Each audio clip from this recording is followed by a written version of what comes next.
مدارس زندہ باد، دینی مدارس زندہ باد، میرے مدارس زندہ باد۔ الحمد لله نحمده ونستعينه ونستغفره ونؤمن به ونتوكل عليه ونعوذ بالله من شرور أنفسنا ومن سيئات أعمالنا، من يهده الله فلا مضل له ومن يضلل فلا هادي له، ونشهد أن لا إله إلا الله وحده لا شريك له، ونشهد أن سيدنا ومولانا محمدا عبده ورسوله، أرسله بالحق بشيرا ونذيرا وداعيا إلى الله بإذنه وسراجا منيرا، وصلى الله تعالى عليه وعلى آله وصحابه وبارك وسلم تسليما كثيرا كثيرا. أما بعد، عن أبي هريرة رضي الله تعالى عنه قال: سئل رسول الله صلى الله عليه وسلم أي الناس أكرم؟ قال: أكرمهم عند الله أتقاهم. وعن أبي ذر رضي الله تعالى عنه أن رسول الله صلى الله عليه وسلم قال له: إنك لست بخير من أحمر ولا أسود إلا أن تبذله بتقوى. صدق الله العلي العظيم وصدق رسوله النبي الكريم. معزز سامعین،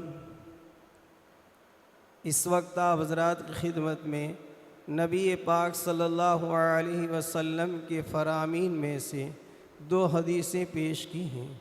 ان دونوں حدیثوں میں اللہ کے نبی صلی اللہ علیہ وسلم دین کا سرچشمہ اور دین کی بنیاد کیا ہے اس کا ذکر فرمایا ہے۔ فرمایا کہ سارے دین کا سرچشمہ اور دین کی جڑ اور دین کی بنیاد یہ تقویٰ ہے۔ حق تعالی شانہ وعم نوالہ نے انسان کو سب سے زیادہ مشرف اور سب سے زیادہ مکرم بنایا ہے۔ جتنے بھی اللہ نے مخلوق پیدا فرمائے، ان سب میں سب سے بڑا فضیلت کے اعتبار سے اور سب سے بڑا اکرام کے اعتبار سے اور تعظیم کے اعتبار سے کسی مخلوق کو اللہ نے پیدا فرمایا تو وہ حضرت انسان کو پیدا کیا ہے۔ حق تعالیٰ خود قرآن کریم میں ارشاد فرماتے ہیں: وَلَقَدْ كَرَّمْنَا بَنِي آدم، کہ ہم نے حضرت انسان کو بہت ہی مکرم، بہت ہی معزز اور بہت ہی پیارا بنایا ہے۔ اور اس حدیث میں حضرت ابو ہریرہ رضی اللہ تعالیٰ عنہ ارشاد فرماتے ہیں کہ اللہ کے نبی سے صحابہ کرام نے عرض کیا اور سوال کیا اور پوچھا: یا نبی اللہ، ای الناس اکرم، لوگوں میں سب سے زیادہ اکرام والا اور سب سے زیادہ فضیلت والا اور سب سے زیادہ شرافت والا انسان کون ہے؟ تو آپ علیہ السلام نے جواب دیتے ہوئے فرمایا کہ لوگوں میں سب سے زیادہ افضل اور سب سے زیادہ مشرف اور سب سے زیادہ اکرم وہ انسان ہے جو عند اللہ اتقاہم، جو سب سے زیادہ متقی ہو، پرہیزگار ہو، اللہ سے ڈرنے والا ہو۔ اسی لیے حضرت ابو ذر غفاری رضی اللہ تعالی عنہ سے اللہ کے نبی صلی اللہ علیہ وسلم نے فرمایا: اے ابو ذر، انک لست بخیر من احمر ولا اسود، تیری بھلائی اور تیری بہترین اور تیری اچھائی اس لیے نہیں ہے کہ تو عرب میں پیدا ہوا ہے یا احمر ہے یا سرخ ہے۔ انسان کو فضیلت نہ کسی سرخی کی بنا پر اور نہ کسی سیاہ پنے کی اعتبار سے، یعنی انسان کے کالے اور گورے ہونے پر اللہ نے فضیلت نہیں رکھی، بلکہ آپ نے ابو ذر سے فرمایا: الا ان تبذلہ بتقوی، ہاں تیری فضیلت اللہ کے نزدیک اس اعتبار سے ہو سکتی ہے کہ تم متقی اور پرہیزگار بن جائیں۔ تو اللہ نے انسان کو مشرف اور مکرم بھی بنایا، اور ساتھ میں حق تعالی شانہ نے انسان کی فطرت میں پیدائشی طور پر 2 چیزیں رکھ دی ہیں، ایک نیکی اور دوسری برائی۔ انسان کی فطرت میں ہے جس کو قرآن کہتا ہے فَأَلْهَمَهَا فُجُورَهَا وَتَقْوَاهَا کہ اللہ تعالیٰ نے انسان کے اندر برائی کی صلاحیت بھی رکھی ہے اور انسان کے اندر گناہ کرنے کی صلاحیت بھی رکھی ہے۔ بھلائی کی اور گناہ دونوں کی صفات انسان کے اندر رکھے ہیں کہ انسان یا تو نیکی بھی کر سکتا ہے یا تو برائی بھی کر سکتا ہے۔ انسان معصیت اور گناہوں کے کام بھی کر سکتا ہے اور انسان اطاعت اور فرما برداری کے کام بھی کر سکتا ہے۔ انسان شرکس اور باغی ہو کر بھی زندگی گزار سکتا ہے اور انسان اللہ کا ولی ہو کر بھی زندگی گزار سکتا ہے۔ اللہ نے فرمایا کہ یہ دونوں چیزیں اللہ نے انسان کے اندر رکھی ہیں۔ اب جب انسان کے اندر برائی کا مادہ بھی ہے اور بھلائی کا بھی مادہ ہے، اگر انسان برائی کے مادے کو دبا کر اور اپنے اندر جو خرابی ہے اور جو گناہوں کی عادت اور جو برائیوں کی عادت ہے ان کو چھوڑ کر اطاعت والی، فرما برداری والی، تابعداری والی زندگی گزارتا ہے تو یہ انسان اللہ کا ولی اور اللہ کا دوست بن جاتا ہے۔ اور جب انسان اللہ کا ولی اور اللہ کا دوست بن جاتا ہے تو حق تعالیٰ شانہ وعم نوالہ اس کے لیے دنیا میں بھی آسانیاں فرماتے ہیں اور آخرت کی زندگی میں بھی آسانی فرماتے ہیں۔ چنانچہ حق تعالیٰ شانہ فرماتے ہیں وَمَن يَتَّقِ اللَّهَ يَجْعَل لَّهُ مَخْرَجًا وَيَرْزُقْهُ مِنْ حَيْثُ لَا يَحْتَسِبُ وَمَن يَتَوَكَّلْ عَلَى اللَّهِ فَهُوَ حَسْبُهُ کہ حق تعالیٰ شانہ وعم نوالہ فرماتے ہیں کہ جو کوئی آدمی اپنی زندگی میں تقوی کو اختیار کر لے، اللہ سے ڈرنے کو اختیار کر لے تو حق تعالیٰ شانہ وعم نوالہ اس کے لیے مشکلوں کے اندر، پریشانیوں کے اندر، حالات کے اندر راستے کو نکالتا ہے۔ انسان کتنا بھی پریشان حال ہو، کتنا بھی مصیبت میں ہو، لیکن زندگی کے اندر تقوی جیسی انمول نعمت ہے اور تقوی جیسی صفت ہے تو اللہ رب العالمین ان کو پریشانیوں میں سے بھی نکال دے گا، ان کو حالات میں سے بھی نکال دے گا اور ان کو ہر طرح کی راحت اور سکون عطا فرمائے گا۔ تو انسان اگر زندگی میں تقوی اختیار کرتا ہے تو حق تعالیٰ شانہ وعم نوالہ دنیا میں بھی اس کے لیے آسانیاں کر دیتے ہیں۔ اور دوسری بات یاد رہے کہ تمام عبادتوں کا مقصد جو ہے وہ بھی صرف اور صرف تقوی ہے۔ آپ کوئی بھی عبادت کو اٹھا کر دیکھ لیجئے، اس کے پیچھے تقوی ہی کار فرما ہے۔ ابھی قربانی جیسی عظیم الشان فضیلت والی قربانی ہوئی اور حضرت ابراہیم کی یاد تازہ ہوئی، لیکن جان کی قربانی ہو یا مال کی قربانی ہو، اللہ رب العالمین نے اس کے پیچھے بھی تقوی ہی کار فرمایا کہ لن ینال اللہ لحومها ولا دماؤها ولکن ینالہ التقوی منکم کہ حق تعالیٰ شانہ وعم نوالہ کو تمہارا خون اور تمہارا گوشت نہیں پہنچتا ہے بلکہ تمہارے دلوں کا تقوی پہنچتا ہے۔ دیکھیے قربانی جیسی عظیم نعمت تھی اور قربانی جیسی عظیم دولت تھی، انسان پر واجب قرار دی اور جانور کو ذبح قرار دینا واجب قرار دیا، لیکن اس کے باوجود اللہ نے یہ فرمایا کہ تمہارے دلوں کا تقوی پہنچتا۔ ایسے ہی آپ کوئی بھی عبادت لے لیجئے، رمضان المقدس کے مبارک روزے لے لیجئے، اس روزے کے بعد بھی اللہ نے تقوی ہی کا حکم دیا۔ یا ایھا الذین آمنوا کتب علیکم الصیام کما کتب علی الذین من قبلکم لعلکم تتقون کہ امت محمدیہ کے لوگوں تم پر روزے فرض قرار دیے گئے اور یہ تمہاری خصوصیت نہیں تھی بلکہ اور بھی قوموں پر اور بھی امتوں پر روزے فرض قرار دیے تھے۔ کیوں؟ لعلکم تتقون تاکہ تم متقی اور پرہیزگار بن جاؤ۔ اور عبادت کی لائن سے نماز جیسی محترم بشان عبادت ہو، اس کے پیچھے بھی اگر دیکھا جائے تو حق تعالیٰ شانہ تقوی ہی کی تعلیم دیتے ہیں۔ ایک جگہ ارشاد فرمایا یا ایھا الناس اعبدوا ربکم الذی خلقکم والذین من قبلکم لعلکم تتقون کہ دنیا کے انسانوں تم اس خداوند قدوس کی عبادت کرو جس خدا نے تم کو بھی پیدا کیا اور تم سے پہلے تمام لوگوں کو بھی پیدا کیا۔ آدم سے لے کر اس تک جتنے بھی لوگ آئے ان تمام کا خالق اور مالک ایک اللہ ہے۔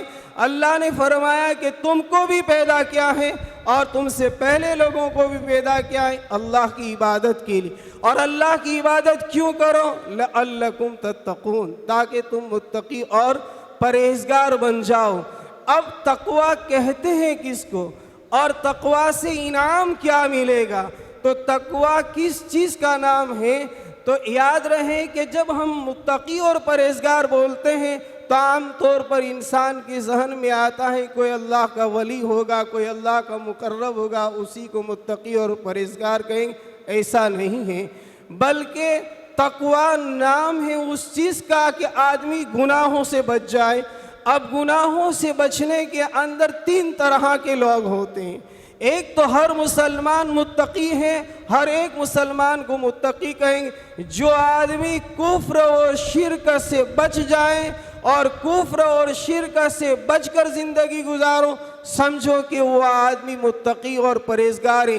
اس حساب سے ہر مسلمان کو آپ متقی، آپ پرہیزگار، آپ خشیت اور تقوی والا کہہ سکتے ہیں۔ یہ تقوی کا ادنا درجہ ہے۔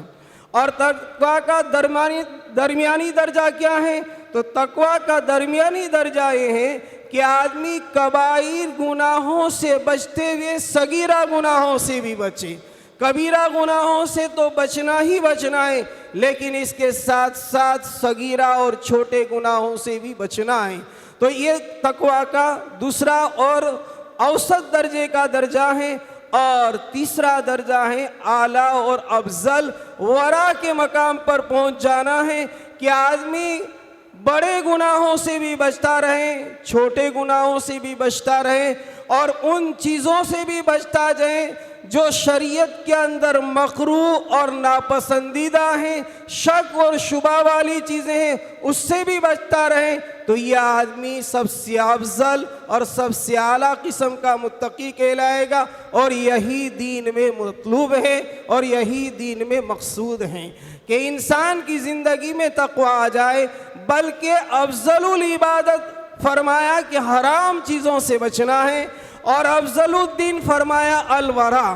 آپ نے ایک حدیث میں فرمایا سب سے بہتر دین اس آدمی کا دین کہلائے گا جس کی زندگی کے اندر ورا اور تقوی ہو۔ ورا کیا ہے؟ ایک حدیث میں آپ نے فرمایا دع ما یریبک الی ما لا یریبک، جو چیزیں تمہیں شک اور شبہ میں ڈال دے، جائز اور ناجائز والا مسئلہ نہیں، حلال اور حرام والا مسئلہ نہیں، بلکہ صرف شک پڑ جائے کہ یہ چیز اختیار کروں یا نہ کروں، جائز ہے یا ناجائز ہے یہ نہیں، بلکہ شک کی بنیاد ہو جائے، اس چیز کو آدمی چھوڑ دے۔ فرمایا کہ یہ آدمی متقی اور پرہیزگار ہے۔ یہ تین قسم کے متقیوں کے درجات ہیں، اور اس پر تین قسم کے اللہ انعامات کو دیتے ہیں۔ سب سے پہلا انعام تو یہ ہے کہ اللہ رب العالمین اس کو حالات سے، پریشانیوں سے، مصیبتوں سے نکال دیں گے۔ چنانچہ حضرت عوف ابن مالک اشجعی رضی اللہ تعالیٰ عنہ فرماتے ہیں کہ میرے جوان بیٹے کو کفار نے قید کر لیا، اور قید کر کے ان کو طرح طرح کی اذیتیں، تکالیفیں، پریشانی پہنچاتے۔ آپ سمجھ سکتے ہیں کہ ایمان اور کفر کی جہاں جنگ ہوتی ہے تو اگر ایمان والا گرفتار ہو جاتا ہے، قید ہو جاتا ہے، تو ان کو کیسی کیسی اذیتیں اور کیسی کیسی تکالیفیں دی جاتی ہیں۔ چنانچہ حضرت عوف ابن مالک اشجعی اللہ کے نبی کی خدمت میں حاضر ہوئے اور عرض کرنے لگے کہ یا نبی اللہ، میری اور اپنی حالت تو یہ ہے کہ میرا اپنا جوان لگتے جگر نور نظر قیدیوں کے حوالے ہو گیا ہے اور قید خانے میں چلا گیا ہے، اور کفار ان کو طرح طرح کی اذیتیں اور تکالیفیں پہنچاتے ہیں، اور میں پریشان حال ہوں۔ اللہ کے نبی علیہ السلام نے صحابی رسول کو تسلی دی، صبر کی تلقین کی، اور فرمایا کہ ان قریب اللہ تعالیٰ آپ کے بیٹے کے لیے کوئی راستہ نکالیں گے، آپ صبر کریں۔ چند ہی دن ہوئے تو چنانچہ اللہ رب العالمین نے ایسا انتظام کیا کہ ان کا لڑکا قید خانے میں سے رہا ہو گیا اور دشمنوں کے ہاتھ سے نکل گیا. نکل کر جب وہ ہجرت کر کے مکۃ المکرمہ کی طرف روانہ ہوا تو چنانچہ راستے کے اندر دشمنوں کی بکریوں کا ریوڑ تھا، جہاں کوئی نہیں تھا ان کو بھی اس ریوڑ کو انہوں نے لے لیا اور اپنے گھر پر پہنچا. اپنے گھر پر خود اپنی ذات کو اور دشمنی کی بکریوں کو لے کر پہنچا. یہ آدمی اللہ کے نبی کی خدمت میں حاضر ہوئے.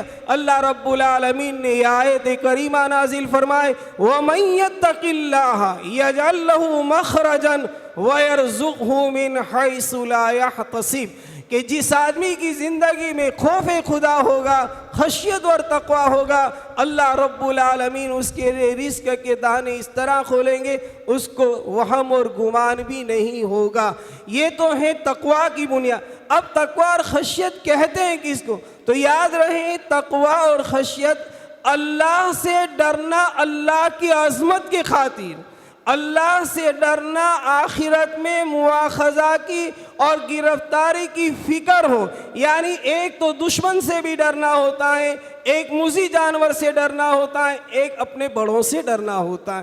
یہ ڈر عام ڈر ہوتا ہے، لیکن آدمی جب اللہ سے ڈرے تو اللہ کی عظمت اپنے دل میں ہو، اللہ کا خوف اپنے دل میں ہو، اور اس وسوسے کو اور اس سوچ کو لے کر چلے کہ حق تعالی شانہ وعم نوالہ کہ یہاں مجھے میدان محشر میں کھڑا ہونا ہے اور اپنی زندگی کا حساب اور کتاب دینا ہے، اور یہ دنیا میں کچھ کروں گا اللہ میری پکڑ کریں گے. اس کو خوف اور اس کو تقوی کہتے ہیں. اسی لیے حضرت عمر فاروق رضی اللہ تعالیٰ عنہ جیسے امیر المومنین ہیں، جس کے بارے میں مشہور و معروف تھا کہ حضرت عمر جس گلی میں جاتے تھے اس گلی میں شیطان کی مجال نہیں ہوتی کہ وہاں سے گزرتے.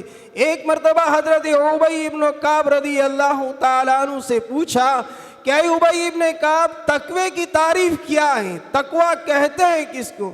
تو حضرت ابی ابن کعب نے حضرت امیر المومنین کو جواب دیتے ہوئے فرمایا کہ اے امیر المومنین آپ کو یہ بات تو معلوم ہوگی اور آپ کو اس بات سے سابقہ بھی پڑا ہوگا اور تجربہ بھی ہوگا کہ آپ کسی کھاردار کانٹے دار راستے سے گزرے بھی ہوں گے، اور آپ جب وہاں سے گزرتے ہیں تو کس طرح گزرتے ہیں یہ بھی آپ کو معلوم ہوگا.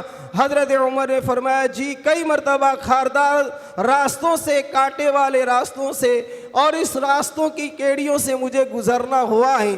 حضرت ابی ابن کعب نے فرمایا کہ بتائیے امیر المومنین آپ وہاں سے کس طرح گزرتے؟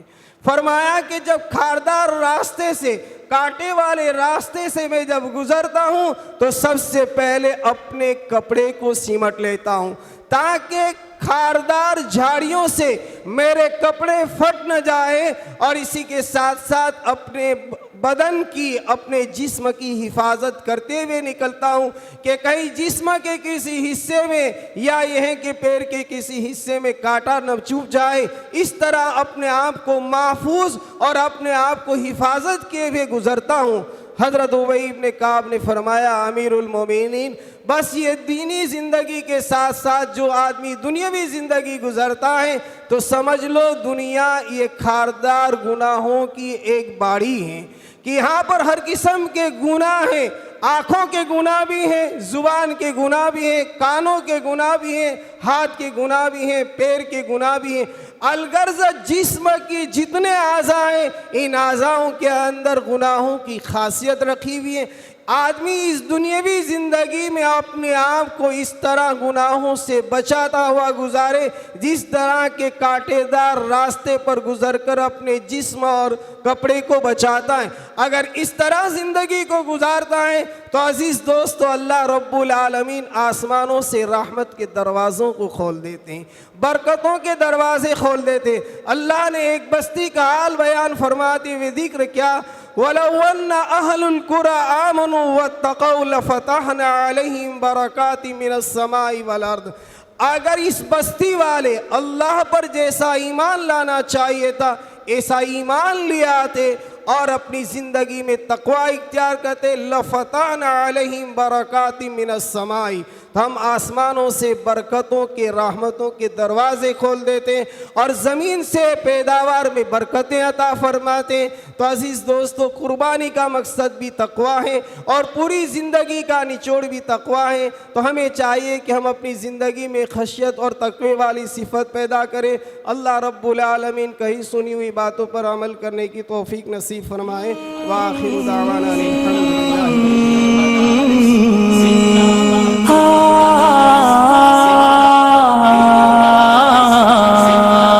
دینی مدارس زندہ باد، میرے مدارس زندہ باد، دینی مدارس زندہ باد، میرے مدارس زندہ باد، دیا ہے امن کا پیغام یہ دینی مدارس